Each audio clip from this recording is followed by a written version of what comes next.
বরমশাইদের তো একদিন বা দুদিন সপ্তাহে ছুটি থাকেই, কিন্তু আমরা যারা হাউস ওয়াইফ তাদের তো ৩৬৫ দিনই কাজ করতে হয়। কিন্তু আমার ক্ষেত্রে একটু ব্যাপারটা আলাদা। আমার হাজবেন্ডের যেহেতু সপ্তাহে ২ দিন ছুটি থাকে, তো সে একদিন দায়িত্ব নিয়ে নেয় রান্না করার, আর সেই দিনটা থাকে আমার ছুটির দিন, মানে পুরো আরামের দিন। পুরো আরাম তো বলা যাবে না, কারণ পুরো সপ্তাহে যে কাজগুলো পেন্ডিং থেকে যায় এই রান্নার চাপে আমি করতে পারি না। সেই কাজগুলো আমি এই দিন করি, কারণ ও যেহেতু দায়িত্ব নিয়ে নেয় রান্নার, আমাকে আর এই রান্না বান্না চিন্তা করতে হয় না। কিন্তু কেন জানি না আজকে ও যখন বললো যে বিরিয়ানি করবে, তখন আমার ভীষণ ইচ্ছা করলো যে এই বিরিয়ানির রেসিপিটা একটুখানি ভিডিও করে রাখি, কারণ এই বিরিয়ানিটা একদম আলাদা আর ভীষণ ঝটপট হয়ে যায়। তাই জন্য আমি ভাবলাম যে আপনাদের সঙ্গে একটুখানি শেয়ার করি। সবার প্রথমে তো দেখলেনই যে মাংসটাকে আদা রসুনের পেস্ট, লবণ আর সামান্য একটু ব্ল্যাক পেপার আর লেবুর রস দিয়ে ম্যারিনেট করে রেখে দিল। এটা মোটামুটি ১ থেকে ১.৫ ঘন্টা আগে ম্যারিনেট করে রাখতে হবে। এরপরে কড়াইতে বেশি করে তেল দিয়ে পেঁয়াজটাকে ভালো করে ভেজে নিতে হবে, যেটাকে আমরা বেরেস্তা বলি। আর এই বেরেস্তা তো প্রত্যেকটা যে কোনো বিরিয়ানিতেই লাগে। এই বেরেস্তা ছাড়া কিন্তু বিরিয়ানির স্বাদই আসবে না। আর এরপরে যে সাদা জিনিসটা দেখলেন যেটা বানানো হচ্ছিল, সেটাই হলো এই ইয়াকনি বিরিয়ানির আসল ইনগ্রিডিয়েন্টস, যেটা হলো ক্রিম, দুধ আর দই পরিমাণ মতো নিয়ে ভালো করে ফেটিয়ে নিতে হবে। যতটা চাল আর মাংস থাকবে সেই পরিমাণই এই জিনিসগুলো নিতে হবে। যেহেতু এই বিরিয়ানিতে বেশি মশলা যায় না, তাই এই দুধ, ক্রিম আর দইয়ের মিশ্রণটা একটু বেশি পরিমাণেই দিতে হয়। পেঁয়াজগুলো ভাজা হয়ে গেলে ওগুলোকে তুলে নিয়ে ওই একই তেলের মধ্যে আমরা আগে থেকে সেদ্ধ করে রাখা আলুগুলোকে ভালো করে ভেজে নিয়েছি। আলুগুলো ভাজা হয়ে গেলে ওই তেলের মধ্যে সমস্ত রকমের গোটা গরম মসলা, তেজপাতা আর গোটা জিরে দিয়ে ভালো করে ভেজে নিয়ে তার মধ্যে দিয়ে দিয়েছি আদা রসুনের পেস্ট। আদা রসুনের পেস্টটাকে ভুনে নিয়ে ওর মধ্যে পেঁয়াজ ছেড়ে দিয়েছি, আর পেঁয়াজটা একটু বেশি পরিমাণেই দিতে হবে কিন্তু।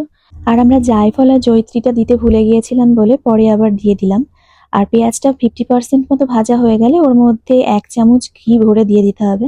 ঘিটা ভালো করে পেঁয়াজের সঙ্গে মিশে গেলে ওর মধ্যে এক এক করে গুঁড়ো মশলা অ্যাড করতে হবে, যেমন ধনের গুঁড়ো, জিরের গুঁড়ো, বিরিয়ানি মশলা, লবণ আর সামান্য একটু কাসুরি মেথি ক্রাশ করে ওর মধ্যে দিয়ে দিতে হবে।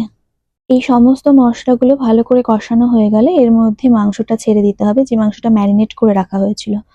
আর মাংসটা দেওয়ার পরে খুব সামান্য পরিমাণে হলুদ দিতে হবে। এই বিরিয়ানিতে কিন্তু হলুদ আর রেড চিলি পাউডার যায় না, এটা একটা সাদাটে ধরনের বিরিয়ানি হয়, তাই এর মধ্যে হলুদ আর রেড চিলি পাউডারটা যায় না, তবে খুব সামান্য পরিমাণে হলুদটা দেওয়া যায়। এখানকার মাংসগুলো যেহেতু ফ্রোজেন হয়, তাই খুব বেশি সেদ্ধ হতে টাইম লাগে না। তাই একটুখানি নাড়াচাড়া করে নিয়ে মশলার সঙ্গে এর মধ্যে ধনেপাতা ঢেলে দেবো। আর ধনেপাতাটা দিয়ে ভালো করে নাড়াচাড়া করে নিয়ে আগে থেকে যে দইয়ের মিশ্রণটা বানিয়ে রেখেছি ওটা এর মধ্যে দিয়ে দেবো।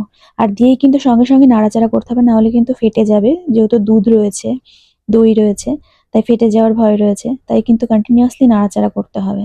এই দইয়ের মিশ্রণটা যখন একদম ভালো করে মশলার সঙ্গে মিশে যাবে, তখন এর মধ্যে দিয়ে দিতে হবে সামান্য গোলাপ জল, আর উপর থেকে সামান্য একটু বেরেস্তা ছিটিয়ে দিতে হবে।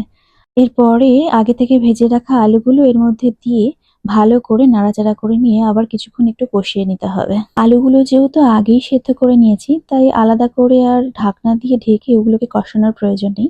এমনি যখন তেল ছেড়ে আসবে, লবণ টেস্ট করে এর মধ্যে আগে থেকে সেদ্ধ করে রাখা চাল দিয়ে দিতে হবে উপর দিয়ে। এই বিরিয়ানিটার মধ্যে কোনো রকম কোনো লেয়ার বানানো বা আলাদা করে কোনো ঝামেলা করার কোনো প্রয়োজন নেই। খুব সিম্পল ভাবে হয়ে যায় এই বিরিয়ানিটা। রাইসটাকে ভালো করে কড়াইয়ের মধ্যে সেট করে নিয়ে এর উপর দিয়ে ধনেপাতা, একটু বেরেস্তা, গোলাপ জল, কেওড়া জল আর সামান্য একটুখানি ঘি দিয়ে একদম ভালো করে টাইট করে আটকিয়ে দিতে হবে। আর যেহেতু আমাদের ঢাকনার মধ্যে সামান্য একটুখানি হোল রয়েছে, ওটাকে একটু বন্ধ করে দিতে হবে টিস্যু পেপার দিয়ে। ব্যাস, তাহলে আর স্মেলটা বেরোবে না। আর নিচে যদি কোনো তাওয়া দিয়ে হিট দেওয়া যায় তাহলে সেটা বেটার হয়, না হলে ডাইরেক্ট হিটটা লাগলে নিচে বিরিয়ানি লেগে যাওয়ার ভয় থাকে। আর দেখুন, ১ ঘন্টা পরে আমি খুলছি। ১ ঘন্টা হিট দেওয়ার কোনো প্রয়োজন নেই, ২০ থেকে ২৫ মিনিট দমে দিলেই যথেষ্ট। এরপরে ঢেকে রেখে দিলেই রেডি আমাদের ইয়াকনি বিরিয়ানি। এই প্রসেসে বিরিয়ানি বানালে কিন্তু খুব তাড়াতাড়ি বিরিয়ানি রেডি হয়ে যায়, আর এটা খেতেও কিন্তু দারুণ লাগে। সঙ্গে একটু রায়তা আর স্যালাড হলেই জমে যাবে। আর এই প্রথম আমি রেসিপি শেয়ার করলাম, ভালো লাগলে প্লিজ একটু লাইক করে দেবেন আর কমেন্ট করে জানাবেন কেমন লাগলো।